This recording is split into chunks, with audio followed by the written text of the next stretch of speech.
Hello friends, जय जगन्नाथ। तो आज ओडिया व्याकरण क्लास को आपण मानक स्वागत।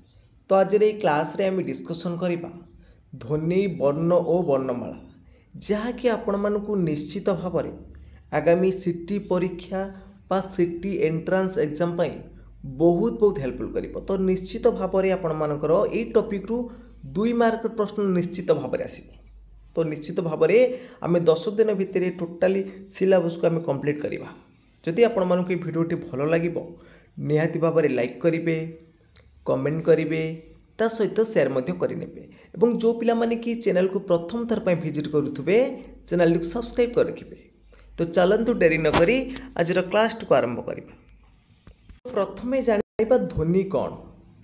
ध्वनि कौन ना मनर जो भावनाटा जो आम प्रकाश करुचे जो मुख निस्तृत भाव में जहाँ आम पार्टी बाहर तो सहीटा हूँ आम कौन ना भाषा। जो विभिन्न प्रकार आपणकर जो शब्द रहा से हूँ ध्वनि है। अ कहतु आ कहतु ये सब कौन ध्वनि। तो मनुष्य मुख निस्तृत भाव प्रकाशक ध्वनि समूह हूँ भाषा। तो भाषा माध्यम मनुष्य कौन करे ना तार भावटा प्रकाश करे है। तो वर्ण कौन देखो जो ध्वनि मानकर लिखित रूप को आम वर्ण कहवा। थर अ कहले अ हूँ गोटे ध्वनि किंतु जिते बड़े आम लिखा अ लिखा अटा कौन हो वर्ण। तो ध्वनि मानकर लिखित रूप को आम वर्ण बोली कहते। मन रखिए जो आपण मैंने जो लिखुंट ध्वनि मानकर लिखित रूप कौन कहुच्छे वर्ण कहुच्छे। तो वर्ण ध्वनि मानकर लिखन संकेत हो लिपि बोली आम कहीपर। तो वर्णर अन्य नाम कौन अक्षर। तो वर्णमाला देखु तो ओडिया भाषा रे लिखाई 49 वर्ण अच्छी। तो देखिए कौ बही 50 रोचे कौ बही 49 देती। तो 49 ये आम 49 देखिले। तो वर्ण मानकर विभागीकरण जदि आम देखा तो वर्ण मानकर विभागीकरण देखु। तो वर्ण मान साधारणतः 2 भाग में विभक्त कराई जानी गोटे है स्वर वर्ण आ गोटे है व्यंजन वर्ण। तो स्वर वर्ण क्या कहवा ना देखु जोटा आम मुख गहर उच्चारित हो बिना बाधारे आपे आपे उच्चारित हम। तो स्वर वर्ण कौन ना मुख गहर वाग्यंत्र दे स्वर वर्ण गुड़िक उच्चारित होला बेले निर्बोधरे उच्चारित होता। तो कहा साहाय्य न नहीं से आपे आपे उच्चारित होता से किए ना स्वर वर्ण गुड़िक। व्यंजन वर्ण कौन ना स्वर बिना साहाय्य स्वर वर्णर साहाय्य जो वर्ण उच्चारित हुए ताको आम कौन बोली कहवा व्यंजन वर्ण बोली कहवा। धर कहवा क देखो ये कटा हूँ व्यंजन वर्ण ना स्वर वर्ण। यहीटा क जो आम कहते ये सहित क रे हलंत प्लस अ रोचे ताने ये देखो अटा कौन स्वर वर्ण। तो स्वर वर्ण साहाय्य उच्चारित होला तो सीटा हूँ आप कौन ना व्यंजन वर्ण। तो ओडिया भाषा रे स्वर वर्ण रही आपंकर 11टी। मन रखिए ओडिया भाषा रे स्वर वर्ण अच्छी 11टी। अ ठार औ जाए रही आपंकर कौन स्वर वर्ण है। तो स्वर मान पुणी 2 भाग में विभक्त कराला गोटे है कौन ह्रस्व स्वर आ गोटे हूँ दीर्घ स्वर। तो अ हर्षई हर्षौरु ये सब है आपंकर हर्ष स्वर। तो बाकी जो गुड़िक रहा से गुड़िक हूँ आपंकर कौन ना दीर्घ स्वर। तो ताले व्यंजन वर्ण संख्या आपंकर केतटा देखु आम देखिले टोटाली वर्ण संख्या हूँ 49। तो स्वर वर्ण हूँ आपंकर 11 ताले व्यंजन वर्ण रहा के 38 38टा रहा। तो व्यंजन वर्ण संख्या हूँ आपंकर 38। जदि परीक्षा आपंकर प्रश्न आसे व्यंजन ध्वनि संख्या केते मन रखिथे व्यंजन ध्वनि हूँ आपंकर 32टा। व्यंजन वर्ण संख्या हूँ 38टा और व्यंजन ध्वनि संख्या हूँ आपंकर 32टा। तो व्यंजन वर्ण मानक मध्यरु क ठारू म पर्यंत 25टी स्पर्श वर्ण रही जोटा आम कहते वर्गीय व्यंजन बोली कहते। मन रखिए क ठारू म पर्यंत 25टी स्पर्श वर्ण अच्छी जहाँ आम कौन बोली कहते वर्गीय व्यंजन बोली कहते। 25टा आपणकर वर्गीय व्यंजन। तो ये जो 25टा वर्गीय व्यंजन रहा तो परीक्षा यारी भितर आपणकर प्रश्न आसूँ निश्चित भाव में देखिए आपणकर जो कचट तप रोचे ये देखूँ कचट तप तार गोटे सर्ट फर्म अच्छी कता मुदाऊ।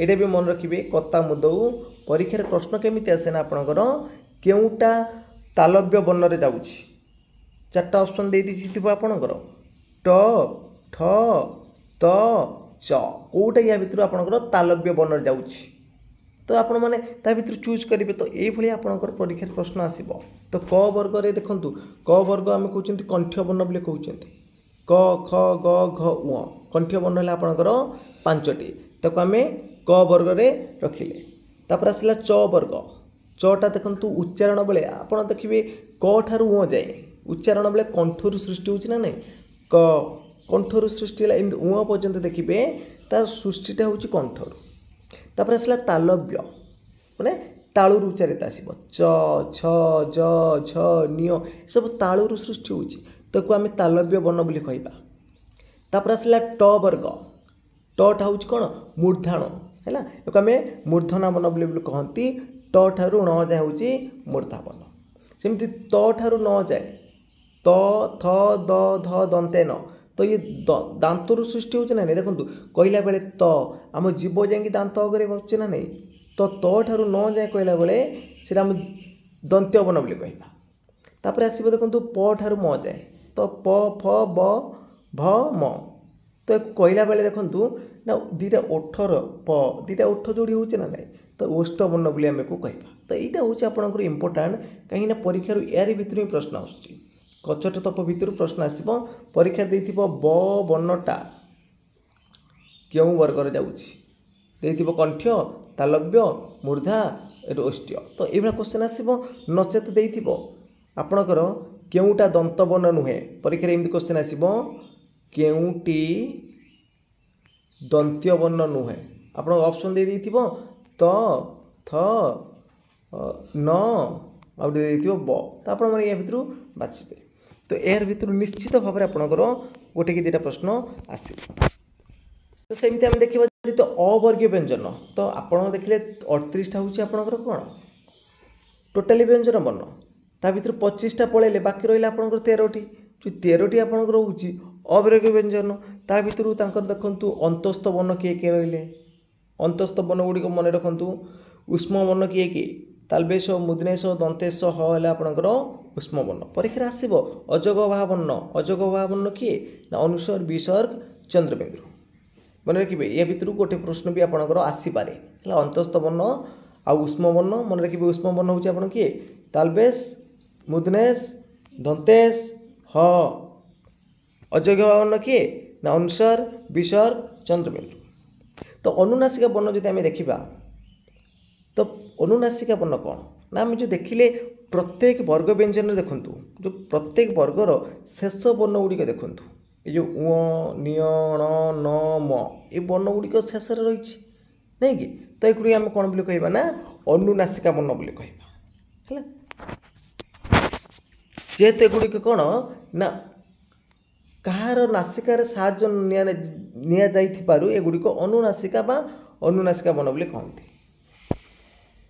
सेमती मात्रा कौन मात्रा क्या कहबा तो परीक्षा आसु प्रश्न मात्रा क्या कहती मात्रा क्या कहबा ना स्वर वर्णर सांकेतिक रूप को मात्रा कहुए मन रखिए स्वर वर्णर सांकेतिक रूप को कौन कह मात्रा कह ताको मात्रा को आम आउ कौन कहींपारती ना कार बोली कहींपारती कार बोली कहते ना आकार हर्षेकार नहीं कि तो आ ठारू औ पर्यंत स्वर वर्णर गुड़िक व्यंजन वर्ण मान सहित मिलित हेले स्वर वर्ण गुड़िकर गोटे गोटे संकेत बा चिन्ह रहे ताको आम मात्रा बोली कहती तो अरे कौन सी मात्रा न थाए कहीं ना अ प्रतिटी व्यंजन वर्ण सहित मिसिक था देखो आप जेकोसी वर्ण कहतु म कहतु म युक्त अ म प कहतु प युक्त अ सबू व्यंजन वर्ण सहित आपंकर अ मिसिक रही तो अरे कौन सी मात्रा न थाए है अरे कौन सी मात्रा न थाए तो बर्तमान आम देखा फला क्या कहवा फला क्या कहवा न म य र ल व ये जो अवर्गीय वर्ग बा वर्गीय वर्ग यही 8टी व्यंजन वर्ण अन्य व्यंजन वर्ण सहित मिलित हेले जो संकेत बा चिन्ह परिणत होती सेगुड़िक फला कह मन रखिए जो वर्ण विकल्प जमी रही आपणकर जमी आप च छ ज छ सब रही जाए ये सब वर्ण विकल्प द्युत आप देखो जुक्ताक्षर कौन जुक्ताक्षर कौन ना व्यंजन वर्ण सहित व्यंजन वर्ण मिसिले ताकू जुक्ताक्षर कहवा तो अनुनासिका युक्ताक्षर होची आपणकर 20टा। देखंतु प्रत्येक वर्गर शेष वर्ण धर उ रही आपणकर क वर्ग उ होला शेष वर्ण उ सहित क मिसिबो अंकं क हबो हैला उ सहित ख मिसिबो अंकं ख हबो सेमि प्रत्येक ईयर देखिले आपन 4 नेखे पाइबे बुझिले नै। तो आपन को पुणी जो आपणकर निय लगेबे तो निय लगेले हम आपणकर च युक्त निय हवा न्यंचन च न्यंचन छ तो सबुतिर देखिबे तो आपण मानकर 4 वर्ग पाइबे। तो युक्ताक्षर गुड़िक अनुनासिका युक्ताक्षर बा अनुनासिका युक्तवर्ण कहवा आ समुदाय देखु केतटी ना 20टी। तो प्रत्येक वर्गर 4टी पाइबे ना नहीं प्रत्येक वर्गर शेष वर्ण सहित सब गुड़िक मिसई देबे आपण देखो ये। तो उ सहित आप क मिसिब अंक हम गोटे हम ये गोटे हम 2टा 3टा 4टा तो सबुतिर आप देखिए 4 आसो। तो 4 है आपंकर अनुनासिक युक्ताक्षर हो केतटा 20टी। तो फ्रेंड्स आज क्लास टी सरी जाइए जदि आपण क्लास टी भल लगी निश्चित भाव में लाइक करेंगे कमेंट करेंगे ता सहित सेयार करने और जो पिला माने कि चैनल को प्रथम थर पर विजिट करुवे चैनल को सब्सक्राइब कर रखिए। तो फ्रेंड्स आज पे एतिकी जय जगन्नाथ जय हिंद।